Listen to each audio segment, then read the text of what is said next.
এখন গণতান্ত্রিক বাংলাদেশে সেই সুযোগটি তৈরি হয়েছে। এজন্যই আমরা এই ধরনের আয়োজন করেছি এবং ভবিষ্যতে আরও বড় পরিসরে এই ধরনের আয়োজন আমরা করব।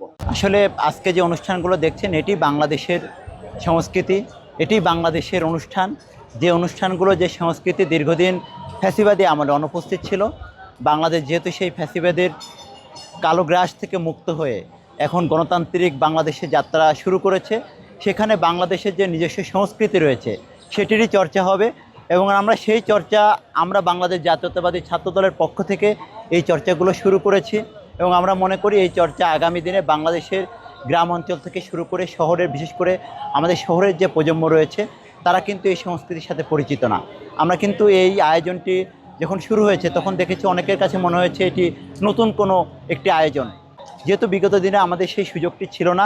এখন গণতান্ত্রিক বাংলাদেশে সেই সুযোগটি তৈরি হয়েছে, এজন্যই আমরা এই ধরনের আয়োজন করেছি এবং ভবিষ্যতে আরও বড় পরিসরে এই ধরনের আয়োজন আমরা করব। লাঠি খেলা, এই বিষয়গুলো আমরা খুব শৈশবে আমরা কিন্তু এগুলো দেখেছি।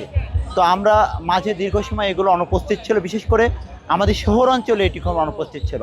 তো আমাদের সেই শৈশবের যে অভিজ্ঞতা, আমাদের সেই হারানো স্মৃতির পাতা থেকে আমরা নতুন করে সেটিকে উজ্জীবিত করার জন্যই এবং আমাদের এই সংস্কৃতিকে, আমরা তো গ্রাম থেকে বেড়ে উঠেছি, আমরা গ্রামে কিন্তু এগুলোর সাথে পরিচিত ছিলাম, কিন্তু আমরা শহরে আসার পরে এই সংস্কৃতিগুলো আমরা পরিচিত হতে পারিনি এবং সেটি কিন্তু আমাদের এখানে আয়োজনও করা হয়নি।